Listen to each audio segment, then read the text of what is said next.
Capítulo 3. Lo que nuestro genoma esconde. Desde la regulación de la expresión génica hasta el mantenimiento, la protección y la dotación de estructura tridimensional del ADN, las regiones codificantes cumplen múltiples funciones para la correcta actividad de nuestro organismo y son esenciales para el proceso evolutivo. Cuando analizamos y comparamos genomas de algunas especies se observa algo sumamente curioso. En ciertas ocasiones existe una relación entre el nivel de complejidad de un organismo y la cantidad de ADN que posee, de manera que los genomas de los organismos más complejos son, por lo general, más largos. En otros, el grado de complejidad no viene dado por la cantidad de nucleótidos que posee un genoma, pues la mayoría de las plantas albergan genomas de tamaño significativamente mayores que los de muchos animales, incluidos los humanos. En el primer caso, esto no es debido a la cantidad de genes, como cabría pensar, sino a la basura genética. Si se analiza el tamaño del genoma humano se puede apreciar que es mucho más grande que el genoma de un gusano y muchísimo más grande que el de la levadura. Sin embargo, el número de regiones con genes que se traducirán a proteínas no se diferencia apenas. De hecho, no se han encontrado en nuestro genoma proteínas específicamente humanas. Todas ellas tienen cierto grado de homología con proteínas de otras especies. Existen cerca de 1300 familias de genes en los humanos. Y casi todas ellas están presentes en distintas ramas evolutivas, desde los organismos más simples a los más complejos. Un conjunto de 100 familias genéticas son específicas de los vertebrados, se desarrollaron en pasos más avanzados de la evolución y son las que permiten que estos adquieran funciones complejas, como la del desarrollo del sistema inmunitario, la plasticidad cerebral o la coagulación sanguínea. Pero si los humanos no presentamos muchos más genes que un gusano, ¿por qué hemos acarreado evolutivamente esa basura en el núcleo de nuestras células? De manera general, este material no codificante parece dotar de complejidad a la regulación del ADN. Sin ir más lejos, ciertas secuencias son capaces de moverse de un lugar a otro del genoma, provocando cambios fundamentales en la expresión de genes concretos. En otros casos, nuestras células, cuyos genes se presentan en bloques alternos de intrones y exons, pueden realizar un empalme alternativo de estos exons y dar lugar a distintas proteínas. Es decir, disponen de ellos como si de piezas de Lego se tratase, para generar una gran variedad de proteínas partiendo de un conjunto fijo de piezas. Por otro lado, existen marcas químicas en regiones promotoras que dan indicaciones a las células de cuándo y dónde debe expresarse un determinado gen. Otras regiones, con una marcada función estructural, permiten la formación y el mantenimiento de los cromosomas, y su correcta separación durante la división celular. Algunas de estas áreas, además, se encuentran íntimamente ligadas a procesos degenerativos como el envejecimiento. Pero esto es solo la punta del iceberg. La ciencia que estudia el ADN basura no ha cesado de proporcionar nuevos y apasionantes descubrimientos que arrojan luz a los rincones más oscuros de la genética humana. El conocimiento detallado de todas estas regiones es esencial, puesto que la alteración de muchas de ellas está asociada al desarrollo de enfermedades muy graves. Clases de basura genética, funciones biológicas. Existen numerosos tipos de ADN no codificante que difieren en tamaño, asociación con otros elementos celulares, localización o función. El tema de la función en ocasiones no es relevante, puesto que en algunos casos no se ha descrito un papel concreto para determinadas secuencias, lo cual no significa que carezcan de importancia. Tal es el caso de las primeras zonas del genoma descritas como basura, por su sumo o uno los pseudogenes, que explican cómo nuestro ADN podría innovar y adaptarse para explorar nuevas oportunidades. Con el tiempo y con el desarrollo de numerosos estudios al respecto, la hipótesis de O1O ha sido confirmada. En vertebrados hay un ejemplo paradigmático de cómo la duplicación genética ha tenido profundas consecuencias en la evolución. En el ADN de vertebrados existe un conjunto de genes llamados OX que actúan durante el desarrollo embrionario. Todos ellos provienen de la duplicación de un único gen que se ha esparcido por diversos cromosomas. La importancia de OX fue descubierta estudiando un organismo modelo muy utilizado en los laboratorios, la mosca de la fruta. Las moscas que presentan mutaciones en genes OX tienen un desarrollo embrionario aberrante, lo que acarrea importantes cambios externos. Uno de los ejemplos más llamativos es el del mutante Antennapedia. La mosca con esta mutación, en lugar de desarrollar antenas en la cabeza, las desarrolla en las patas. Del mismo modo, en los mamíferos los genes OX guían el desarrollo embrionario para evitar errores fatales durante el proceso. Varios de estos genes tienen funciones equivalentes y pueden suplantar la función los unos de los otros. Otro ejemplo de la importancia de la duplicación genética en mamíferos lo encontramos en los genes TLK1 y TLK2. Estos genes están relacionados con el desarrollo de la placenta y ambos presentan funciones solapadas, de manera que si uno se ve afectado, el otro puede suplir las funciones necesarias.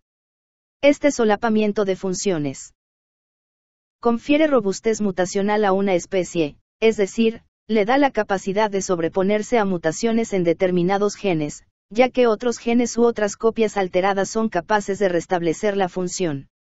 Es el mismo principio que usan los aviones, donde los sistemas se instalan por duplicado para aumentar la seguridad, de manera que si falla uno el otro puede responder.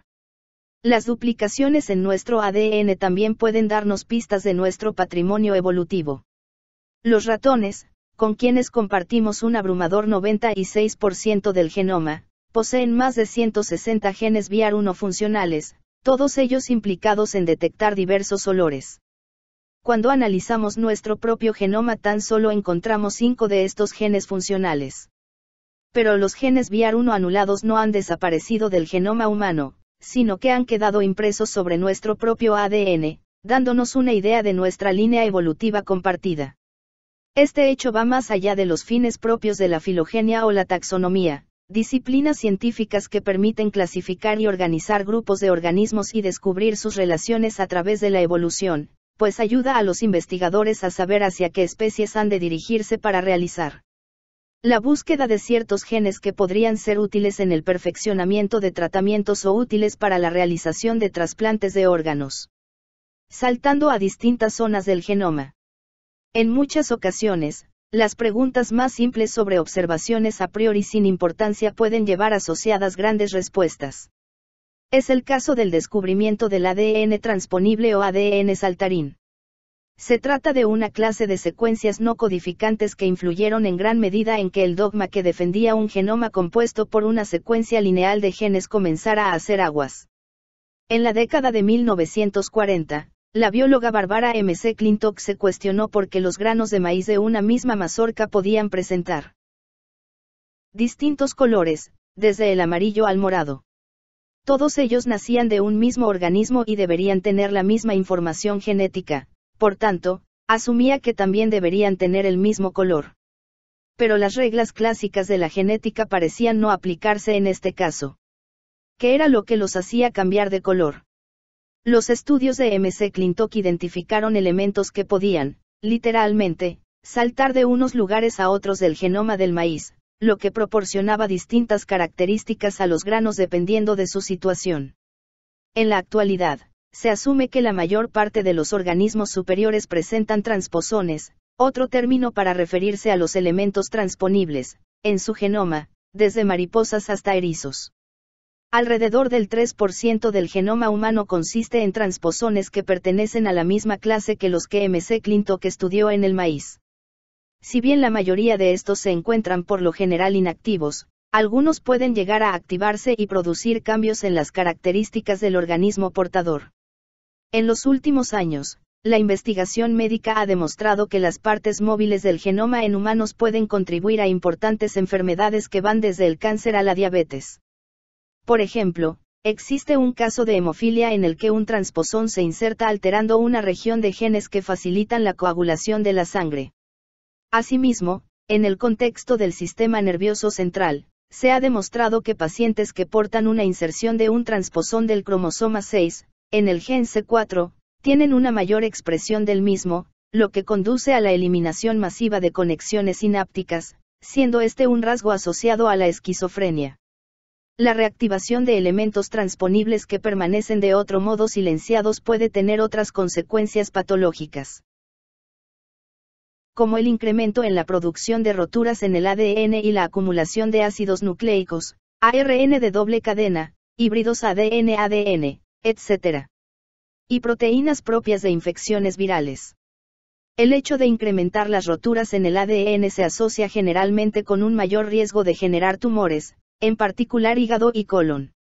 En el caso de acumularse estas biomoléculas debido a la activación de transposones, estas son identificadas por nuestro organismo como señales de infección latente y pueden llegar a activar al sistema inmunitario, aun cuando el organismo no ha sido infectado realmente por un virus externo. En consecuencia, pueden llegar a generarse ciertos trastornos neurodegenerativos y enfermedades autoinmunes. Entender las dinámicas de movimiento de estos pedazos de ADN puede darnos pistas de cómo llegar a tratar todos estos trastornos. El otro tipo de elementos transponibles, conocidos como retrotransposones, son más abundantes, ocupando hasta el 10% del genoma humano. Estos acompañan a nuestra especie desde hace milenios y nos revelan las infecciones víricas que hemos padecido durante la historia, infecciones que se han quedado grabadas entre nuestros genes y que, además, son móviles. Este tipo de ADN es totalmente prescindible, ya que es un vestigio que ha quedado fosilizado acompañándonos a lo largo de la evolución, pero no son genes seleccionados por la naturaleza ni concebidos siquiera para ser humanos. Son, esta vez sí, ADN basura, pero a pesar de no tener ninguna función esencial, algunos parecen estar implicados en procesos patológicos. Un tipo de retrotransposones son los llamados elementos nucleares intercalados largos 1 o Line 1, de sus siglas en inglés. Hasta ahora, los investigadores han identificado más de 120 lugares del genoma en los que se inserta Line 1, inserciones causantes de enfermedades que van desde la distrofia muscular hasta la fibrosis quística. Complementariamente a su relación con el desarrollo de ciertas enfermedades, los científicos también investigan si los elementos transponibles pueden llegar a jugar un papel evolutivo como ya se ha mencionado que sucede en el caso de los pseudogenes. Ciertos trabajos que se remontan a la década de 1980 sobre virus convertidos en transposones, los llamados retrovirus endógenos, sugieren que los transposones también pueden regular en cierta manera nuestra expresión génica. Para profundizar en los efectos de los elementos transponibles en humanos, el genetista Nels Eld y sus colegas de la Universidad de Utah eliminaron, mediante ingeniería genética, un retrovirus endógeno llamado MER41, que se cree que proviene de un virus integrado en el genoma hace 60 millones de años. En humanos, MER41 aparece cerca de los genes implicados en la respuesta al interferón, una molécula de señalización que ayuda a nuestra respuesta inmune contra los patógenos.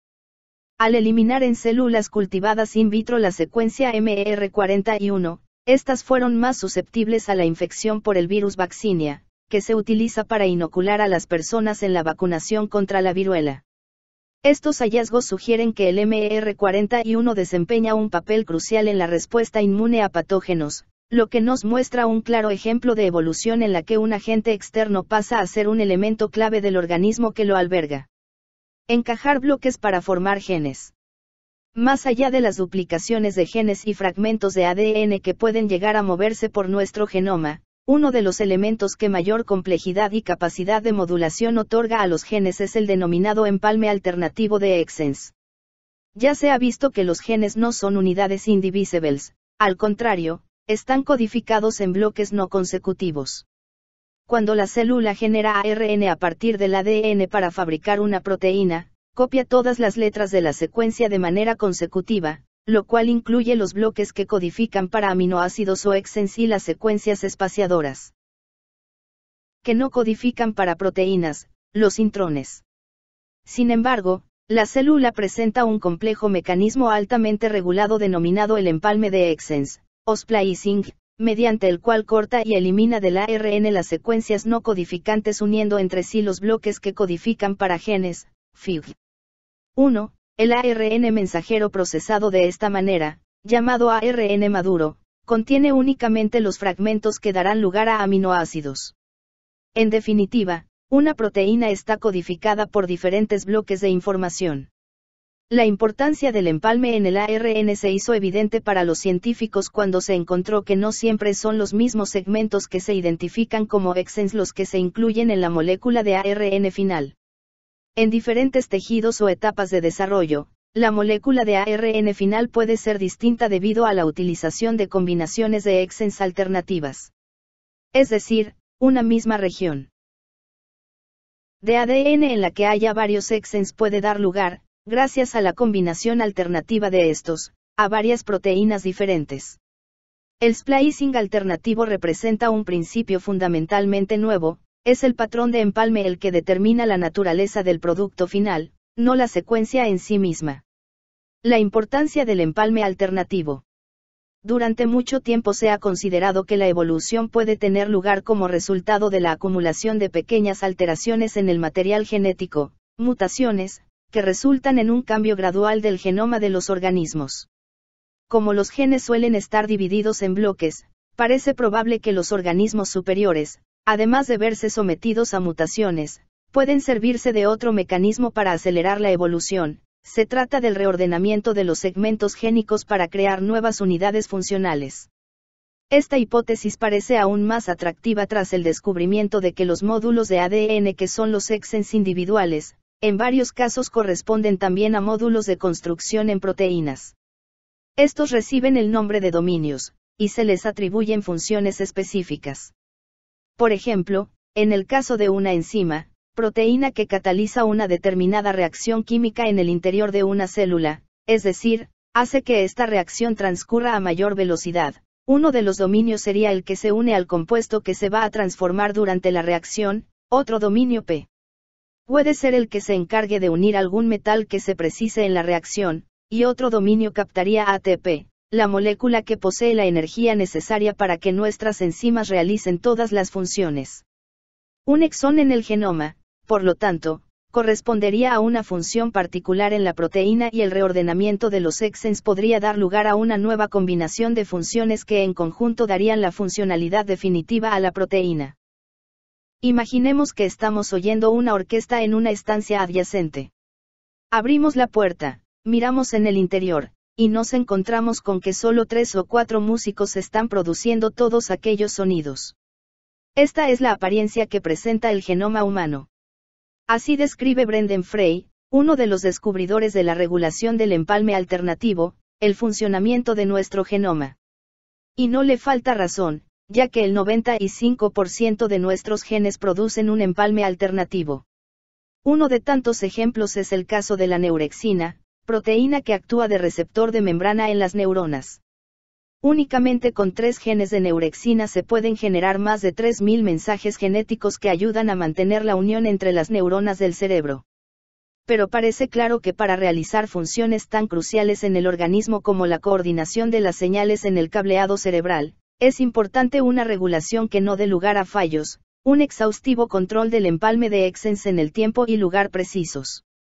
Si se dan fallos en el sistema de empalme pueden generarse proteínas que no sean las requeridas en un determinado tipo celular, y esto dará lugar a enfermedades. Un caso particularmente bien caracterizado es el de la distrofia miotónica, la enfermedad que sufría Marta y que nos acompañó en el capítulo 1. Sabemos que esta enfermedad se produce porque múltiples proteínas son secuestradas por el gen DMPK, situado en el cromosoma 19, que lleva una repetición anormal del triplete CTG en su extremo final. Las proteínas secuestradas por las repeticiones intervienen en el empalme alternativo, por lo que si están fuera de juego, las proteínas que deberían ser producidas por empalme serán aberrantes. En particular, el secuestro de 2 proteínas maestras del empalme alternativo, MBNL1 y MBNL2, impide que éstas desarrollen su función en neuronas y fibras musculares. Como resultado, muchas proteínas muestran patrones de empalme aberrantes o impropios del tejido en el que se encuentran, derivando en la distrofia miotónica. En la actualidad se llevan a cabo prometedoras investigaciones que intentan impedir la expansión de los tripletes CTG y, de este modo, liberar a las proteínas MBNL1 y MBNL2, permitiendo así rescatar a las células de sus problemas con el empalme alternativo. Epigenética, silencio o expresión. Otra de las funciones ampliamente estudiadas de ciertas secuencias no codificantes es la inducción o represión de la transcripción de genes. Esto es de vital importancia si se quiere mantener la abrumadora cantidad de tipos celulares distintos que alberga un ser humano, desde las células epiteliales hasta las células que forman los músculos, los huesos, los riñones o los ojos. Recordemos que cada una de estas células tan diferentes acarrea la misma información en su ADN. La compleja regulación de genes que se expresan y se silencian en una determinada célula depende del tejido al cual pertenecen y del momento celular, y esto se modula, en gran medida, mediante marcas epigenéticas.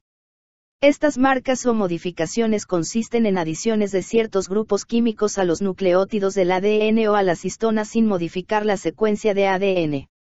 Las marcas epigenéticas permiten controlar la expresión génica. Así, las células perciben estas marcas químicas que les indican qué genes deben permanecer activos y cuáles deben de permanecer silenciados. Normalmente, estas modificaciones químicas se llevan a cabo en regiones no codificantes como los promotores, los potenciadores y en las uniones exón-intrón. La metilación del ADN, una de las modificaciones epigenéticas más estudiadas, implica el añadido de un grupo metilo, CH3, en determinadas citosinas, la letra C del ADN, localizadas en las regiones no codificantes. Al poseer un grupo metilo, estas citosinas marcadas son distintas a las que no lo están, y a la hora de transcribir los genes, las enzimas encargadas de hacerlo se detienen y el gen no se expresa. Dicho de otro modo, la metilación del ADN se ha asociado con la represión de la transcripción de genes, FIG2. Esto ocurre de manera muy clara en los fotorreceptores, células encargadas de la recepción de la luz y situadas en la retina del ojo. Solo se activa la expresión de proteínas fotorreceptoras en determinadas células de nuestros ojos y no en el resto del organismo gracias a las marcas epigenéticas. De no ser por estas marcas, se activarían en todo el cuerpo resultando un derroche energético inútil. Las marcas en el promotor de los fotorreceptores de las células de la retina están indicando a esas células que es indispensable transcribir ese gen para poder captar los estímulos lumínicos. Pero estas marcas químicas serán muy distintas en el resto de las células de nuestro organismo, donde la transcripción de los fotorreceptores se verá silenciada. Los patrones de estas marcas también se remodelan dinámicamente durante distintas fases de la vida de un organismo. Sin ir más lejos, se ha comprobado que el ejercicio de alta intensidad disminuye la metilación del ADN en el músculo esquelético, precisamente en promotores de genes relacionados con enfermedades cardiovasculares, cáncer y diabetes, favoreciendo una protección incluso a nivel epigenético del riesgo a padecer estas enfermedades. Además, las marcas de metilación son heredables, por lo que ciertos patrones de metilación tienen efectos de generación en generación. Los cambios epigenéticos son muy comunes en las células tumorales. Una disminución en la metilación de determinadas regiones puede desencadenar la formación de un tumor mediante la activación de la transcripción de los genes que promueven el crecimiento celular descontrolado. Pero el aumento de metilación también puede ser una característica de las células cancerosas y, como las citosinas metiladas son bases muy inestables, pueden predisponer a las mutaciones genéticas que provocan la inactivación de genes supresores de tumores. ADN basura que potencia la expresión de los genes. La expresión génica no solo se regula mediante la metilación de ciertas regiones genómicas. Como ya dijimos, la existencia de promotores, secuencias no codificantes situadas al inicio de los genes a las cuales se unen las proteínas causantes de la transcripción, facilita la identificación de las regiones codificantes y es una manera de controlar la fabricación de proteínas. Gracias a los proyectos de secuenciación masiva, en los últimos años se ha propiciado el descubrimiento de múltiples variantes en las zonas de ADN codificante, las cuales han sido relacionadas con un incremento en las posibilidades de padecer un determinado trastorno, como en el caso de la aparición temprana de la enfermedad de Alzheimer. De manera similar, en los últimos años, multitud de estudios conocidos como WAS, Genome Wide Association Studies, han permitido relacionar pequeños cambios en el ADN no codificante con el hecho de presentar un mayor riesgo a padecer una enfermedad. Numerosos grupos científicos intentan comprender las relaciones entre estas variantes y las enfermedades que pueden llegar a provocar. Una de las aproximaciones más inmediatas es averiguar si estas variantes afectan a la expresión de genes cercanos en la secuencia de ADN. Es decir, si estos cambios ocurren en regiones promotoras o potenciadoras de la expresión génica. Este es un campo de gran relevancia clínica que promete nuevas terapias de curación de enfermedades sobre las cuales se sabía muy poco sobre su origen antes de desarrollar las actuales técnicas de secuenciación. Sin ir más lejos, esto ocurre en la enfermedad de Huntington, patología grave y rara que conduce a una degeneración neurológica progresiva. Los investigadores han conseguido demostrar que un cambio de un nucleótido en el promotor de la proteína huntingtina, proteína causante de la enfermedad cuando se encuentra mutada, disminuye su expresión en los enfermos y hace que esta dolencia se manifieste más tarde. En la enfermedad de Huntington, la huntingtina tiene una mutación que aumenta mucho el número de veces que aparece el triplete CAG, lo que la convierte en una proteína tóxica. Así, los individuos que portan la variante menos funcional del promotor tienen menos expresión de la proteína tóxica y desarrollan la enfermedad más tarde. Actualmente, un gigantesco consorcio internacional denominado Blueprint ha publicado recientemente un extenso catálogo de variaciones en ADN no codificante asociadas a cambios en la expresión génica, que incluye las marcas epigenéticas y la metilación del ADN en células del sistema inmunitario. Estos investigadores han cruzado sus resultados con variantes genéticas cuya implicación en enfermedades autoinmunes había sido descubierta pero no analizada. Sus resultados muestran que la gran mayoría de estas variantes ocurren en regiones promotoras o potenciadoras de la transcripción. Gracias a la difusión pública de este estudio, la medicina cuenta con nuevas aproximaciones para desarrollar estrategias de intervención en la enfermedad de Crohn, la esclerosis múltiple o la diabetes de tipo 1. Sin duda, las técnicas de secuenciación masiva de regiones no codificantes darán en poco tiempo nuevos resultados aplicables a la medicina. Integridad en la estructura del ADN. El ADN basura en ocasiones tiene un papel estructural dentro del núcleo celular. La organización de nuestro genoma en cromosomas permite una correcta división celular. Las largas moléculas de ADN se enrollan de tal manera que forman, junto con las histonas, estos constructos tridimensionales en los que se aloja toda la información de nuestras células. Por una razón meramente espacial, existen regiones de ADN donde no pueden localizarse los genes, pues son regiones que sirven para dar forma a los cromosomas.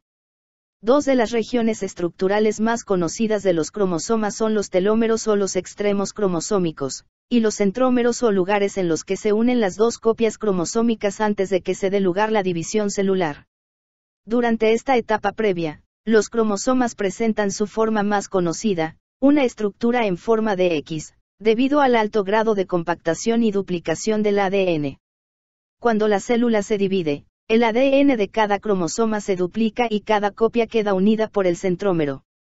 Cada una de las copias es una mitad del cromosoma, una mitad de la décima que tiene dos brazos, el brazo corto y el brazo largo, y se denomina cromátida. En los seres humanos existen 23 pares de cromosomas, y cada pareja posee unas características específicas de tamaño y posición del centrómero. El conjunto de todos los cromosomas de una especie se denomina cariotipo, Fig3. Los extremos de los cromosomas se denominan telómeros. El buen mantenimiento de los telómeros tiene una gran relevancia para nuestro organismo, pues, desde el momento en que nacemos, estas regiones sufren un proceso de mengua continuo, hecho que ha sido relacionado con numerosas enfermedades derivadas del envejecimiento celular. Envejecer por los telómeros. El ADN de nuestras células está continuamente expuesto a daños que pueden alterar no solo su secuencia sino también su integridad física. Determinadas amenazas pueden producir una rotura del ADN, creando dos fragmentos que deben ser nuevamente unidos.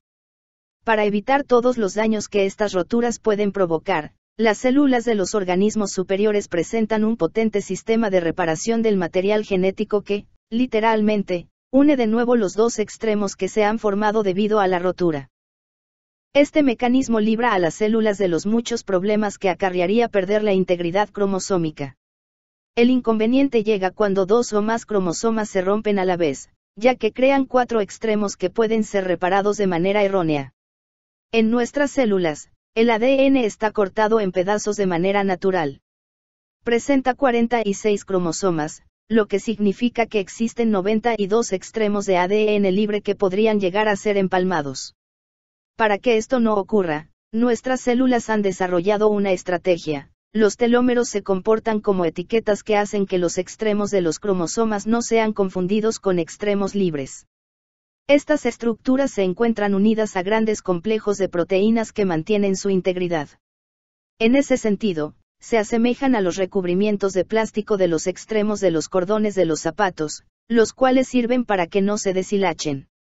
Naturalmente, el ADN aquí contenido no codifica ningún tipo de proteína ni tiene otra utilidad que la de mantener unidas proteínas que actúan a modo de caperuza de los extremos. Sin embargo, la importancia de los telómeros ha sido ampliamente demostrada por la ciencia, pues se ha comprobado que la eliminación de la expresión de proteínas teloméricas es incompatible con la vida. Existen experimentos en los que, mediante ingeniería genética, se generan ratones de laboratorio carentes de telómeros. Los embriones de estos ratones no sobreviven a las primeras etapas del desarrollo embrionario y, tras analizar sus células, puede verse la causa: los cromosomas se unen los unos con los otros por sus extremos de manera aberrante, creando una maraña de material genético imposible de regular. Los telómeros también juegan otro papel vital relacionado directamente con el envejecimiento celular. Cada vez que una célula se divide, todo el ADN que contiene debe copiarse para pasarlo a la célula hija, lo que asegura que cada célula disponga de los 46 cromosomas necesarios para el correcto funcionamiento de las células humanas. Pero el sistema de replicación del ADN no puede llegar a los extremos de los cromosomas y se deja por copiar el trozo de secuencia final, por lo que en cada división los telómeros se acortan más y más. De hecho, si aumentamos la longitud de los telómeros artificialmente en células humanas cultivadas en el laboratorio, podremos alargar su vida media y retrasar los efectos del envejecimiento. Nuestras células tienen mecanismos naturales para luchar contra el envejecimiento, los cuales tratan de mantener los telómeros, con una longitud adecuada. El mecanismo que trata de mantener la longitud telomérica se denomina telomerasa, un complejo enzimático capaz de añadir a los extremos de los cromosomas la secuencia TTAGGG para reemplazar los nucleótidos que se han perdido durante las divisiones celulares. Sin embargo, si bien su actividad logra retrasar la senescencia o envejecimiento celular, no logra eliminarla por completo. Cuando los telómeros se vuelven demasiado cortos, la célula lo interpreta como un daño insalvable y deja de dividirse, lo que impide que los tejidos se regeneren. En definitiva, comienza el envejecimiento celular. Hay otra razón por la que nuestros cromosomas continúan menguando a pesar de la existencia de la telomerasa. La actividad de esta enzima es muy elevada en las células germinales, el óvulo y el espermatozoide, y en las células madre. Pero la actividad de la telomerasa decae drásticamente en células adultas y, de hecho, una vez nacemos su actividad se paraliza.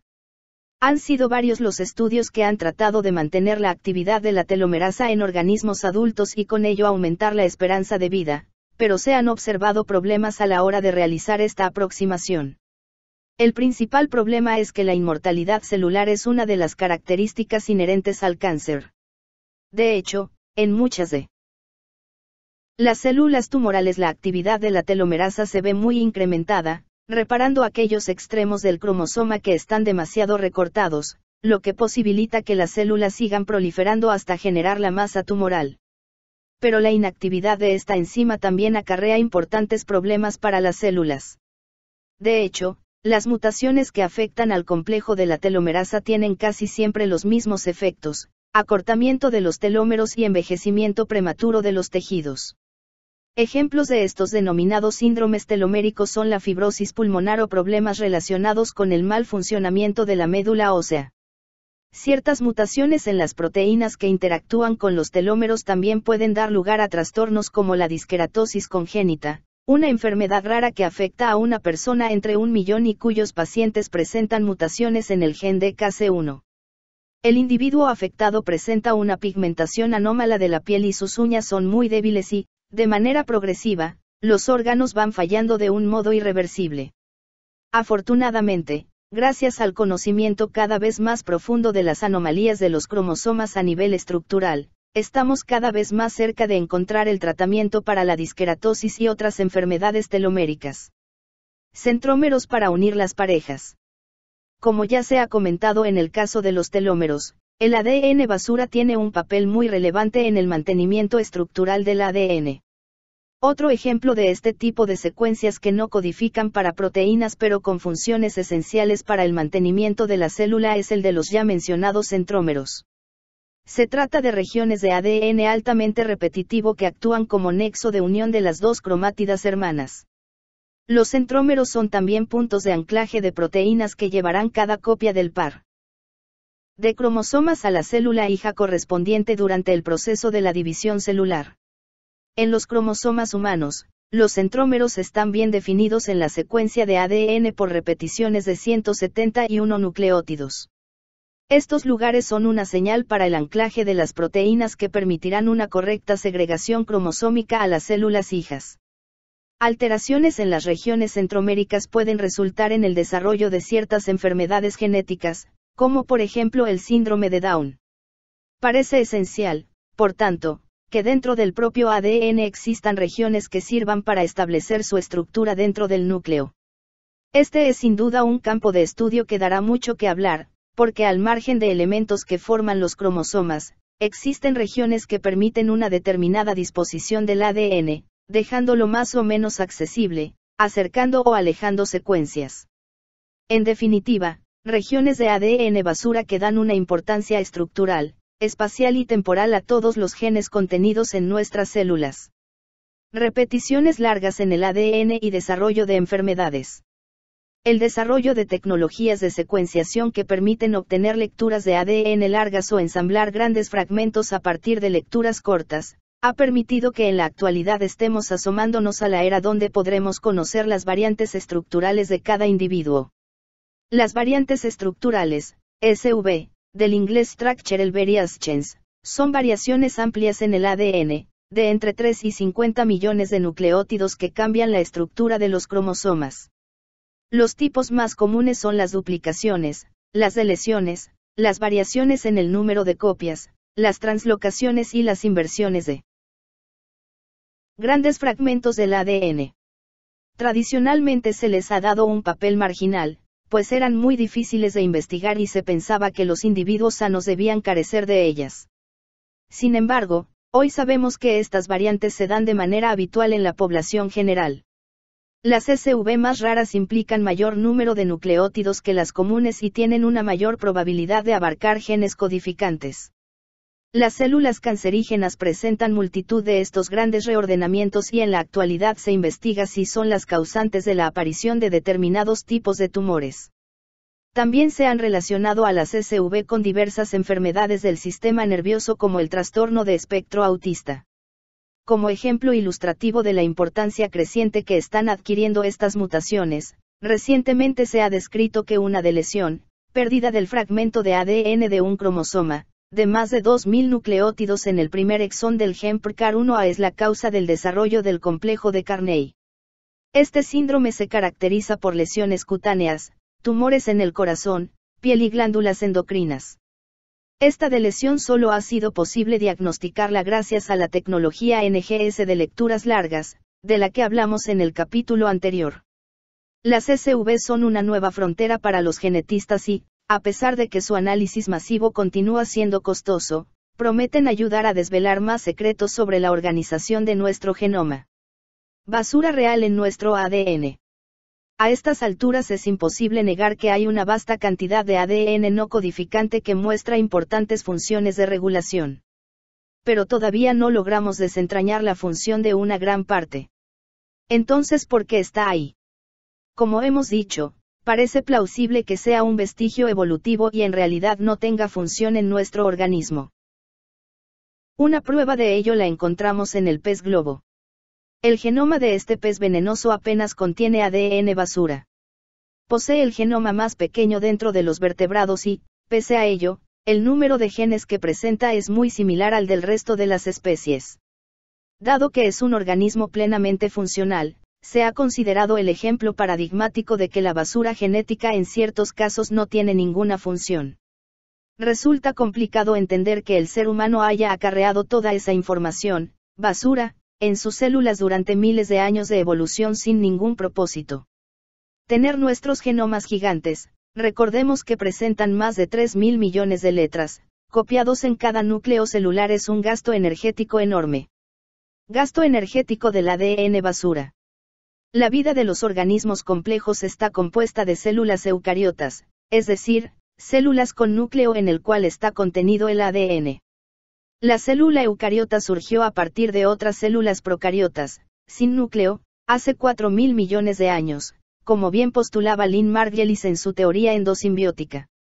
En todo ese transcurso de tiempo no ha vuelto a suceder que una célula procariota mostrara la tendencia evolutiva de convertirse en eucariota, por lo que aquel hecho fue una singularidad que disparó la complejidad evolutiva en el planeta Tierra. Las diferencias en el tamaño del genoma eucariota con respecto al procariota son evidentes, siendo el genoma de la célula eucariota hasta 200.000 veces mayor. Los recursos energéticos invertidos en mantener durante generaciones esa cantidad desmesurada de ADN dentro del núcleo eucariota son enormes.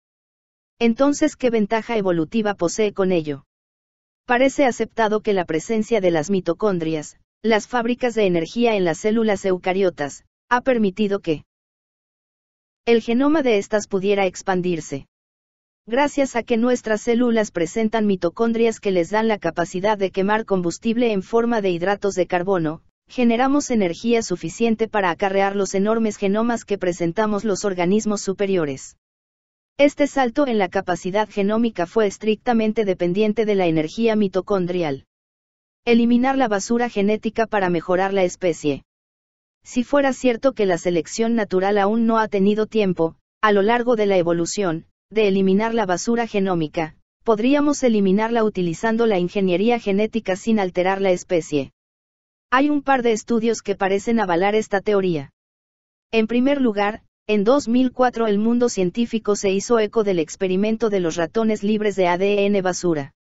El equipo de Marcelo Noubregue en California eliminó más de 2 millones de bases del genoma del ratón y comprobaron que estos ratones se desarrollaban con total normalidad. Al analizar parámetros como su morfología, condición física, crecimiento o longevidad, vieron que los ratones a los que se les habían eliminado parte del genoma, eran prácticamente iguales a los compañeros de carnada que no habían sido modificados. Por lo tanto, se dedujo que estas secuencias debían ser consideradas ADN literalmente inservible. Más tarde, un equipo investigador liderado por J.F. Bouk, de la Universidad de Nueva York, logró generar el primer cromosoma sintético y funcional de levadura. Un cromosoma cuya secuencia de ADN había sido sintetizada por completo en los laboratorios y que constaba de 273.871 pares de bases de ADN, con un número de nucleótidos mucho menor que los 316.667 pares del cromosoma original. Las regiones que faltaban habían sido eliminadas específicamente por los investigadores para ahorrar tiempo y recursos, y se correspondían con regiones de ADN sin función conocida, es decir, estrictamente el ADN basura. La levadura resultante fue completamente viable y resistente. Estas investigaciones abren un profundo debate al respecto. ¿Qué pasaría si, mediante técnicas de edición genética, eliminásemos el ADN humano que realmente no es funcional? Eso nos permitiría tener un mayor almacenamiento de energía que no se requeriría para replicar y almacenar el ADN que no necesitamos. Por lo tanto, nuestras células tendrían una acumulación extra de energía que podrían utilizar para otras funciones que, hoy por hoy, son difíciles de imaginar. Es innegable que el estudio de la naturaleza del ADN basura es fundamental para poder comprender las aplicaciones que éste pudiera tener en el desarrollo de nuevos tratamientos. El futuro de la biomedicina se abre ante nosotros en forma de materia oscura genómica. Barbara McClintock y los transposones del maíz. Barbara M. McClintock nació en Hartford, Connecticut, en 1902. Se licenció en botánica por la Universidad de Cornell y desde los inicios de su carrera desarrolló un interés especial por el estudio de la disposición y la herencia de los cromosomas. Realizó el primer mapa genético del maíz, desarrolló técnicas microscópicas pioneras y puso de manifiesto el papel de los centrómeros y telómeros. Además, fue la primera persona en describir la recombinación de los cromosomas durante la meiosis, hecho que explica la variabilidad genética de la descendencia. En 1944, mientras investigaba la genética del maíz en el prestigioso laboratorio de Cold Spring Harbor, realizó un descubrimiento revolucionario por el que alcanzó fama a nivel mundial. Ciertas regiones del genoma podían saltar y colocarse en distintas posiciones de un mismo cromosoma. Llamó a estos trozos de ADN, unidades de control, siendo más tarde conocidos como transposones o, de manera coloquial, elementos saltarines. Los transposones necesitaron 40 años para ser reconocidos por las máximas autoridades científicas. No fue hasta 1983, con 91 años de edad, que McClintock fue premiada con el Premio Nobel de Medicina por sus conocimientos revolucionarios sobre estos pedazos móviles del genoma. La enzima de la eterna juventud. En 2009 las biólogas Elizabeth Blackburn y Carol Greider recibieron el Premio Nobel por el descubrimiento de una enzima que alargaba la vida de las células. Aunque los telómeros ya eran conocidos por los genetistas cuando comenzaron su investigación, apenas se sabía nada de ellos. Blackburn, que se inició como investigadora en el laboratorio de Frederick Sanger, secuenció a finales de la década de 1970 los telómeros de un protozoo poco conocido, pero este experimento no proporcionó información relevante acerca de su naturaleza. En 1984, Elizabeth Blackburn incorporó a su equipo a Carol Greider y juntas se dispusieron a buscar una enzima que reparase los extremos de los cromosomas, la cual fue hallada con éxito poco después. Ya en la década de 1990, Greider demostró que la degradación de los telómeros estaba asociada al proceso de envejecimiento y propuso que el gen de la telomerasa se encuentra silenciado en condiciones normales. También pudo probar su conexión con el cáncer. Numerosos estudios posteriores avalaron que en las células cancerosas la telomerasa se encuentra activa favoreciendo su proliferación descontrolada. El lado oscuro del genoma humano. El genoma humano se compone de 3.200 millones de nucleótidos. De esta abrumadora cantidad, tan solo un 1,5% se emplea para fabricar proteínas y el resto corresponde al llamado ADN basura o no codificante. Actualmente a algunas de estas regiones no codificantes se les atribuye funciones reguladoras de la expresión de otros genes que sí son codificantes. Este papel es fundamental para el correcto funcionamiento de nuestro organismo. Alteraciones en el ADN basura pueden derivar en enfermedad, por lo que su estudio es indispensable para el desarrollo de terapias. La teoría endosimbiótica de Lynn Margulis.